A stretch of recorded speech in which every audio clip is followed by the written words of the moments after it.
My father kicked me out of family dinner because I refused to buy my sister a car. I walked into my parents' house, and the first thing that hit me was the smell of barbecued ribs, baked mac and cheese, and a faint but unmistakable scent of Dad's fancy cologne, the same one he's worn since the 90s. Mom always went all out for family dinners, and tonight was no exception. The dining table was loaded with classic American comfort food, cornbread, mashed potatoes, grilled steaks, and enough beer and whiskey to keep Dad in what he called his Sunday best mood. I wished I could say I was excited to be there, but I already knew how the night was going to go. It always did.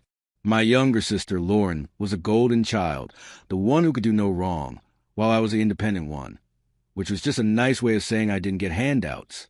I grabbed a plate and was about to dive into the mac and cheese when Dad, already 2 drinks in, cleared his throat. Lauren's been doing great in college, he announced like he was giving a TED Talk, top of her class. Professors say she's got a bright future ahead. I took a sip of my beer and nodded, keeping my mouth shut. No need to poke the bear. Mom beamed. She's been working so hard, Frank. She deserves all the success. Good for her, honestly. But I already knew where this was going. It was the way they acted like Lauren was a second coming while I was just some extra piece of furniture that got under my skin. I bet it's tough balancing school and work, huh, sweetheart? Dad said, his voice thick with fake sympathy. That's why I was thinking. He turned to me, and I knew it was game time. Ethan, don't you think it's time you helped out your sister a little? There it was, the setup. I glanced at Lauren, who was pretending to be surprised. But come on, she already had this conversation with them. How do you mean? I asked, like I didn't already know. Dad leaned back, swirling his whiskey. She's been struggling to get to work and class. You got a good job now. Maybe you could buy her a car. I almost choked on my drink. I thought they were going to ask me to help with rent or pitch in for groceries, not buy her a whole car. Lauren gave an Oscar-worthy performance of humility. I mean, I wasn't going to ask, but it would make things so much easier. Just something simple like a used Civic. I put down my fork. You want me to buy her a car? Mom jumped in before I could even react. It's not that much to ask, sweetheart. You're doing so well in your job. It wouldn't even make a dent in your finances. Oh, sure, because my paycheck was just monopoly money. I shook my head. I'm not buying her a car. Silence. Dad's face twitched, and I could see the explosion coming from a mile away. Are you serious? I stayed calm. Yeah, I'm serious. I worked my way through college without anyone buying me a car. If Lauren wants one, she can do what I did, save up. Dad slammed his glass down so hard, I thought it would shatter. Unbelievable. Lauren sighed dramatically. I knew this would happen. I pushed my plate away. Knew what happened? That I wouldn't let you take advantage of me.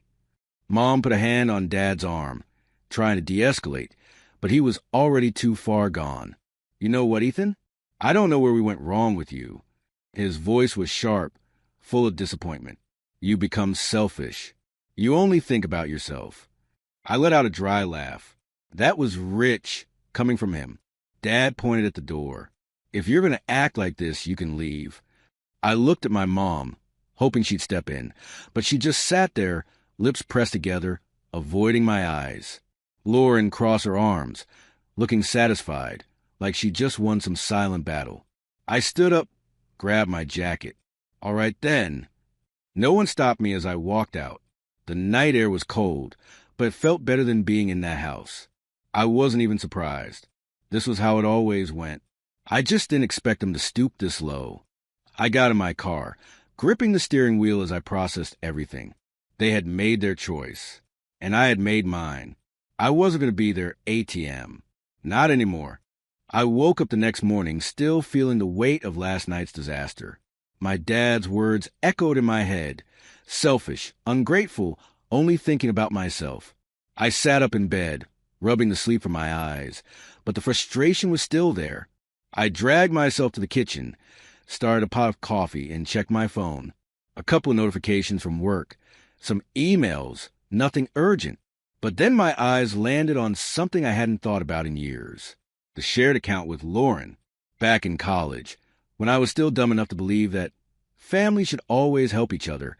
I had set up that account to give her a little financial cushion if she ever needed gas money or emergency cash.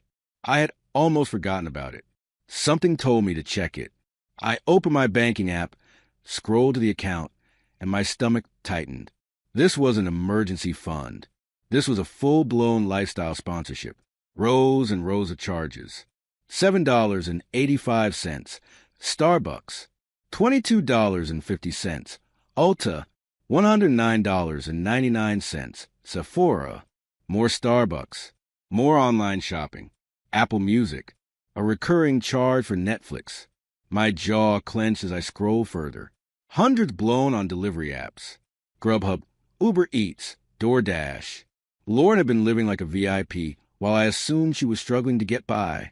Then I saw it. A $600 charge from some boutique in L.A. I let out a short laugh, one of those dry, humorless ones. Barely getting by, huh? I didn't even hesitate. I went straight to the settings, removed my name from the account, and transferred every last cent into my personal savings. A few seconds later, my phone started buzzing. Lauren. I stared at the screen, debating. Decline the first call. Buzz. Decline the second. Buzz. Third time's a charm. I sighed and finally answered. What the hell, Ethan? Her voice was high-pitched, somewhere between outrage and panic. I just tried to buy something, and the card got declined. I poured myself a cup of coffee, keeping my voice even. Yeah, I closed the account. Silence. Then she practically screeched, You can't do that. Oh, I can. And I did. I could hear the dramatic inhale, the kind of huff people do when they're used to getting their way and suddenly don't. You didn't even tell me. I have bills. Ethan, what am I supposed to do? Get a job that covers your lifestyle. I said flatly, You're joking. Dead serious. She let out a noise that was half laugh, half disbelief. Oh my God, you're actually insane. I took a sip of my coffee. Lauren, I've been paying for your nonsense for years. Starbucks, makeup, Netflix. I don't owe you any of that. Her voice went from pissed to pleading. It's not like that. This month has been hard, and I cut her off. Lauren, I went through years of hard months, and you know how I dealt with it? I budgeted. Silence. Then she sighed. Mom and Dad are going to lose it. That made me pause for half a second, but then I shook it off. Yeah, let them. Maybe they can buy you that car they wanted me to get. Another sharp inhale, then the call disconnected.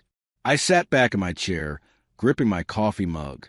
The adrenaline was wearing off, but the frustration was still there. I wasn't the bad guy. I wasn't the selfish one. If they want to call me that, fine. I was done being their personal bank. Not anymore. The knock on my door came earlier than expected. I had just finished my second cup of coffee, still in sweatpants, scrolling through my phone, trying to shake off the leftover irritation from yesterday. The moment I heard the knock, I already knew who it was. I took a slow breath before opening the door, and there he was, Frank, my father, dressed in his usual weekend outfit, jeans, a flannel, and that belt he always tightened just a little too much, like it was part of his intimidation tactics. He didn't waste time. We need to talk. Of course we did. I stepped aside and let him in, mostly because I didn't feel like having my neighbors witness the family soap opera that was about to unfold. He walked straight to my kitchen like he owned the place, grabbed a coffee pot, poured himself a cup without asking, and sat down at the table like this was just another Sunday morning chat. I stayed standing. Lauren told me what you did. I leaned against the counter, arms crossed, waiting for the speech. I knew exactly how this was going to go. First, the disappointment. Then the guilt trip. And if that didn't work, the threats. You really think this is how you treat family? Cutting off your own sister? You know she's struggling. Struggling? I had the receipts to prove otherwise. Literally. I stayed silent, just watching him. He hated that. He wanted me to snap, to get defensive, to play into his game. I don't know where we went wrong with you. There it was. She's a college student, Ethan. She's supposed to be focusing on her education, not worrying about money. I sighed, rubbing my temple. Then why did she spend $600 at a boutique in LA? Or hundreds on Starbucks? Or Uber Eats? Or... His expression shifted, but just for a second. Then he leaned forward, his voice dropping into that condescending, fatherly tone. This isn't about her spending. This is about you, acting like you're too good to help your family. And there it was, the guilt trip. You got a good job, Ethan. You live comfortably. And yet, you can't even spare a little to make sure your sister has a roof over her head? I raised an eyebrow. Pretty sure she already has a roof over her head. Unless you're saying she's blowing her rent money too. He exhaled sharply through his nose, gripping his coffee mug. You're not getting it. Family looks out for each other. We don't abandon each other over a few bucks. Few bucks? I nearly laughed. So here's what's going to happen, he continued, sitting back like this was some kind of business negotiation. You're going to transfer the money back, or at least cover her rent for next month. That's all I'm asking. Asking? Right. I tapped my fingers against the counter, pretending to think about it. Didn't you say you'd cover her expenses if she needed help? Something about family looking out for each other. His jaw tightened. That was before I knew you'd turn your back on us. I let out a short, humorless chuckle. So when you offer help, it's family loyalty. But when I don't, I'm the selfish one. The muscle in his jaw twitched. He set his coffee down with just a little too much force. You're making a mistake, Ethan. I shrugged. Maybe, but at least it's my mistake to make. He stood, adjusting his belt like he always did when he was holding back anger. You think you're so independent now, but life is a funny way of humbling people. One day you're going to need us. And when that day comes, don't expect us to be there. I watched as he made his way to the door. He stopped for a second, hand on the knob, then turned back, his face unreadable. I'll fix this myself. I exhaled slowly, running a hand through my hair as the door slammed shut. Yeah, this wasn't over. I poured myself another cup of coffee, staring at the empty spot where he had sat. If he thought he could guilt me into rolling over, he was in for a surprise. A few days later, I was scrolling through Craigslist, half distracted while finishing my morning coffee. I wasn't looking for anything in particular, just killing time before getting ready for work, when something made me do a double take. A familiar-looking car. My car. I blinked, thinking I had to be mistaken. But no, there it was, right on the screen. My old '08 Mustang, the one I had worked my butt off to buy as a teenager, listed under some generic post titled, Great First Car, Well Maintained. I clicked the listing, my heart pounding. The pictures confirmed it. The slight dent near the rear bumper. The custom leather seat covers I had put in myself. That was my damn car. And the seller? Frank, my father. My jaw clenched so hard my teeth ached. He didn't even have the decency to mention it to me. Just decided that since I wasn't bowing to his demands, he'd start selling off my stuff. I grabbed my keys and was out the door in under 5 minutes. The drive to my parents' house felt longer than usual. Maybe because I was running through every possible way this confrontation could go. But I already knew how it would end. I wasn't leaving without my car.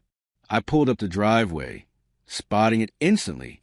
There she was, parked out front like a prop in someone else's garage sale. The sight of it made something tighten in my chest. I didn't even bother knocking.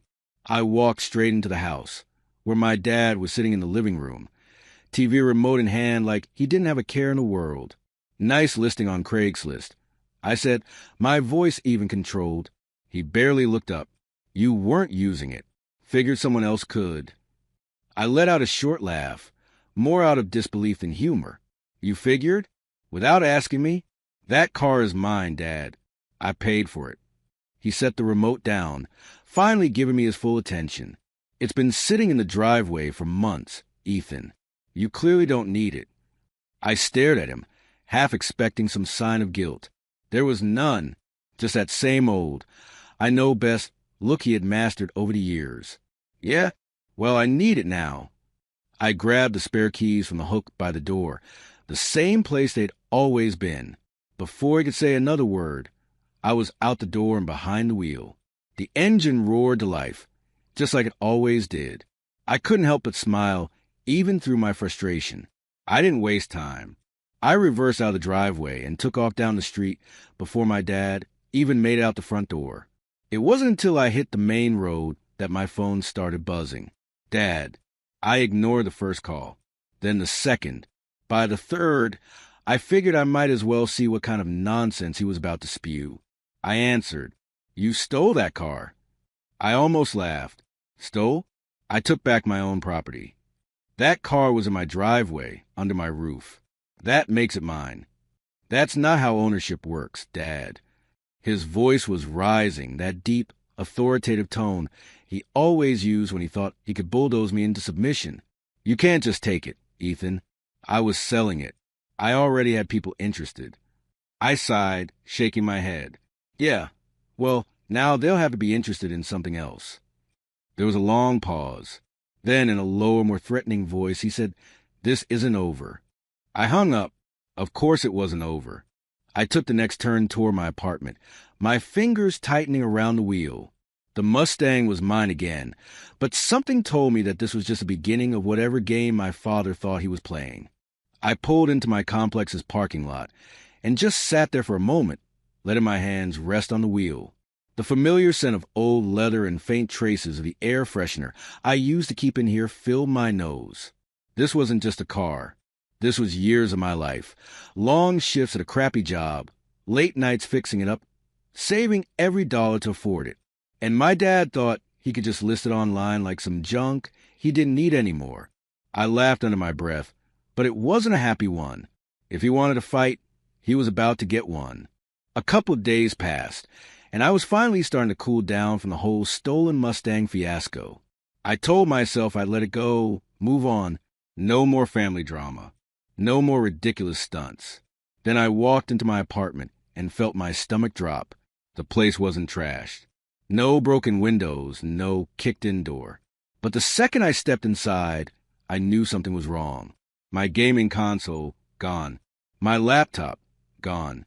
My watches, including the one my grandfather had given me, gone. I stood in the middle of my living room, trying to make sense of it. Nothing else had been touched.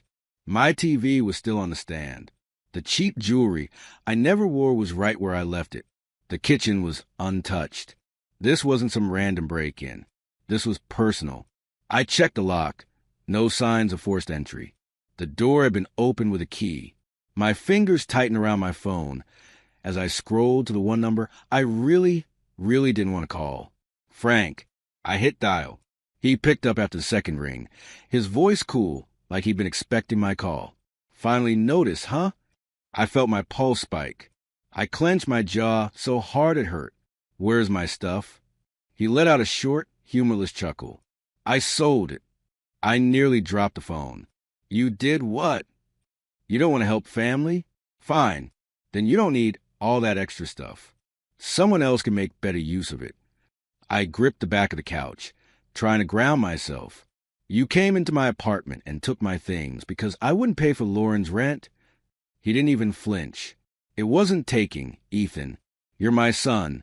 Everything you have. We help you get one way or another. Don't act like you did it all on your own." My vision blurred with frustration. I forced myself to take a breath, to keep my voice level. "So that's it? You just decide you can take whatever you want." "Not whatever I want," he said, like he was being reasonable. "Just what you don't need.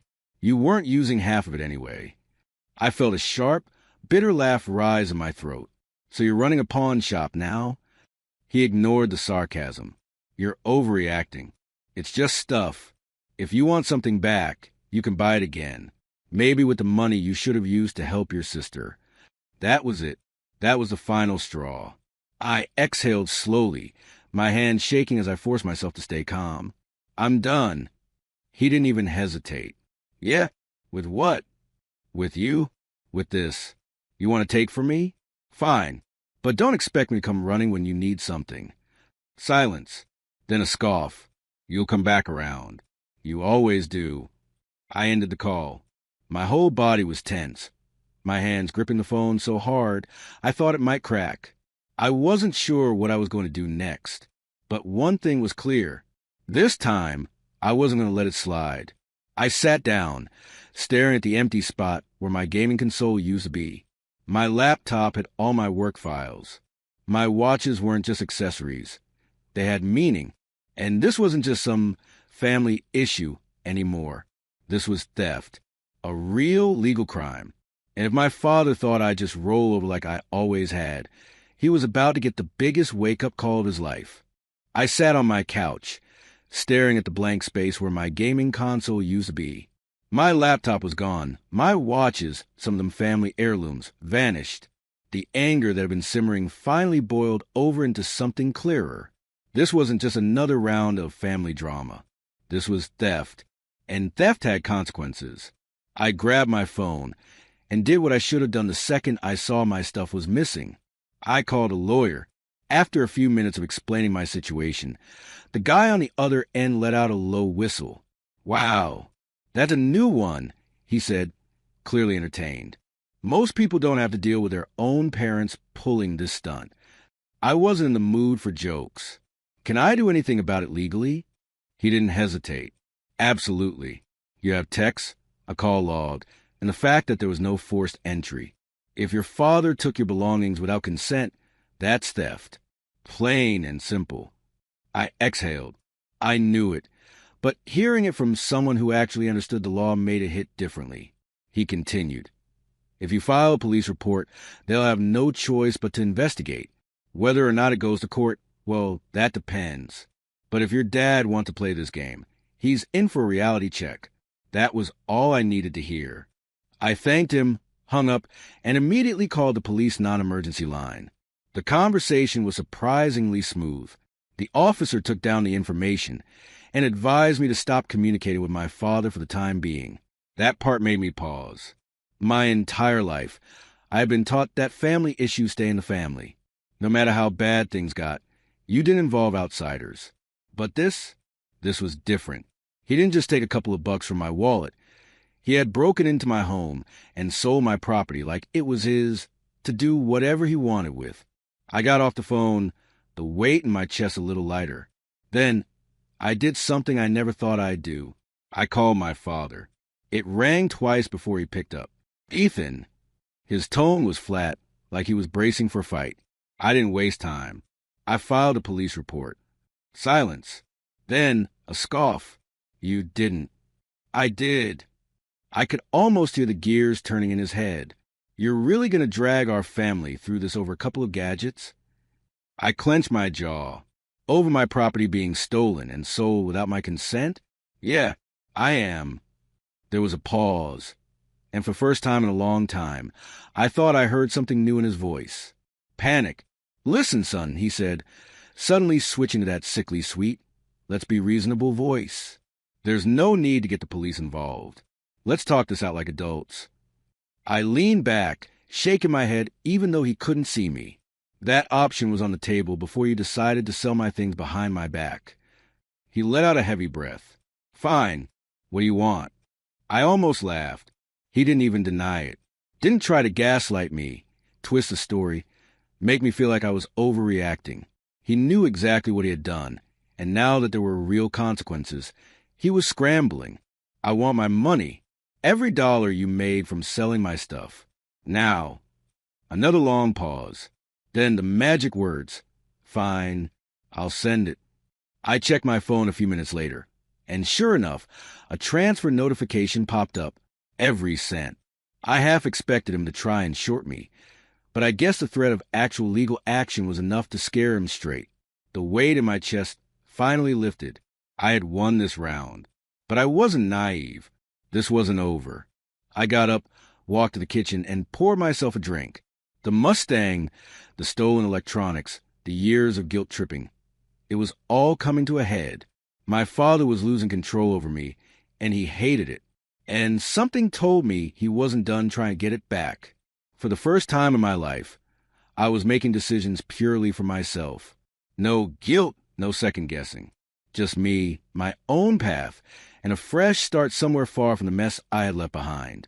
A week later, I packed up my apartment, put in my 2 weeks at work, and started looking at places out of state. Texas? Too hot. New York? Too expensive. Eventually, I landed on Colorado, good job market, decent rent, and most importantly, far enough away that no one could just drop by. I didn't tell anyone. No warning, no goodbyes. The only clue they got was when I canceled my lease, shut down my old phone number, and disappeared. For the first time, I felt like I could breathe. Months passed. My new life was quiet, peaceful. I had a new job, a new apartment, and no surprise visits, no passive-aggressive texts, no constant guilt trips about how I wasn't doing enough for the family. Then, out of nowhere, a knock on my door. I hesitated before opening it. No one here knew me well enough to drop by unannounced. My address wasn't listed anywhere obvious. I pulled the door open, and there she was, my mother, looking smaller than I remembered. The confident, always in control woman I grew up with was gone, replaced by someone who looked drained. I didn't invite her in. She took a shaky breath. "Ethan, please. We need to talk." That same old part of me, the part that had spent years trying to please them, to be the good son, wanted to listen, but I had learned my lesson. "How did you find me?" I asked, keeping my voice even. She hesitated, then sighed. "Lauren, she hired someone, a private investigator." I blinked. "She did what?" Mom pressed her lips together. She was desperate. "She's pregnant, Ethan. And your father, he lost everything. The business, the house. It's all gone." I didn't react. I just stood there, processing. She must have mistaken my silence for hesitation, because she reached out, gripping my arm. "We need you, Ethan. Please come home." I stepped back, out of reach. "You mean you need my money?" Her face crumpled. "It's not like that." But we both knew it was. I exhaled slowly, shaking my head. I spent years being the family's financial safety net. Years bending over backward to be what you all needed me to be. And when I finally stood up for myself, you stood by and let Dad sell my things. She flinched. "That was your father, not me." I met her eyes. "And you let it happen." Silence stretched between us, thick and heavy. Finally, she sighed, rubbing her temple like she was the one exhausted by all of this. "I know we made mistakes," she admitted. "But Lauren," she's scared. "She's about to be a mother, and she has no one. Your father, he's not the same man anymore. He's broken." I didn't doubt that. Losing power over everyone around him probably felt like the end of the world. But that wasn't my problem anymore. I crossed my arms. "That's not my responsibility." Her lip trembled. "Ethan, we're still your family." I let out a short laugh. "Funny, I don't remember feeling like family when you let Dad throw me out of that dinner, or when he tried to sell my car, or when he broke into my apartment." She had no response to that. I sighed, rubbing a hand down my face. "I'm not coming back, Mom. Not now. Not ever."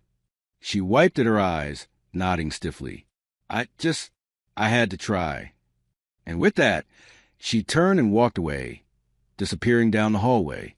I closed the door, leaning against it as I let out a slow breath. It was really over. And for the first time, I didn't feel guilty about it. The silence was refreshing. Months had passed since I last heard from my family. No guilt-tripping phone calls, no backhanded comments disguised as concern, no last-minute emergencies that conveniently require my financial assistance. For the first time, my life was just mine. Then my phone buzzed. I glanced at the screen, expecting it to be a work email or maybe a message from a friend. Instead, it was Lauren. "Ethan, I really need to talk. Please, it's important." I locked my phone and tossed it onto the counter. A year ago, I would have dropped everything, called her back instantly, let her tell me how hard things were and how, just this one time, she needed help. And then, just like always, I'd have been the one to fix everything while she reaped the benefits. But that was then. I had learned my lesson. The messages kept coming over the next few days, each more desperate than the last. "I don't have anywhere else to turn. You're my big brother. Doesn't that mean anything to you? I don't know what I'm going to do." I knew what she was trying to do, pull at the same strings she always had. The problem was those strings had been cut. And yet, Some part of me hesitated, because as much as I had worked to break free, there was still a small part of me that wanted to believe she had changed, that this wasn't just another attempt to manipulate me. So I did something I hadn't done in months. I checked her social media, and there it was, between the vague, inspirational quotes about family being forever and forgiveness setting you free. There were photos of her at restaurants, her buying baby clothes that looked more designer than practical, a brand new stroller that probably cost more than my first car, and in the comments, a conversation where she told one of her friends that her brother was too selfish to help his own family. That was all the confirmation I needed. I blocked her number. I could already imagine how the story would be told at family gatherings, if there even were any left. Ethan abandoned his pregnant sister. Ethan turned his back on his family. Ethan only cares about himself. But none of them had been there the nights I had laid awake wondering if I'd ever be more than just a family ATM. None of them had watched me struggle while pretending I was doing fine, because asking for help would only lead to lectures about how they had it harder. None of them had cared about me beyond what I could provide.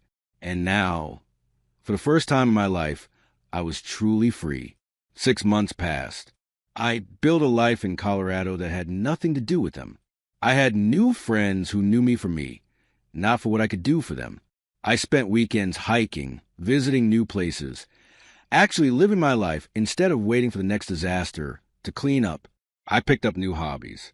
Cooking, which I had never really had time for before. I discovered that I actually enjoyed it, not just microwaving something fast between long shifts, but real cooking. I found a great little farmer's market down the road, and Sunday mornings became my time to pick up fresh ingredients, chat with vendors, try new things. It was the kind of small pleasure I had never given myself permission to enjoy before.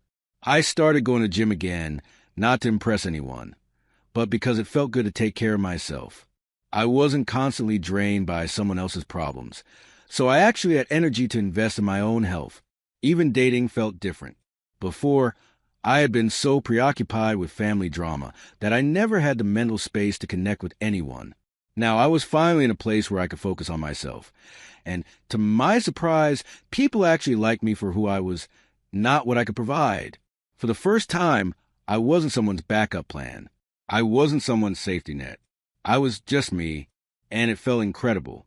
I'd be lying if I said I never thought about them. Every now and then, something would remind me of home, a song, a smell, a stupid joke only my dad would have laughed at. And for a moment, I'd wonder if I had made the right choice. Then I'd remember what it felt like to be free. And I'd realize I had.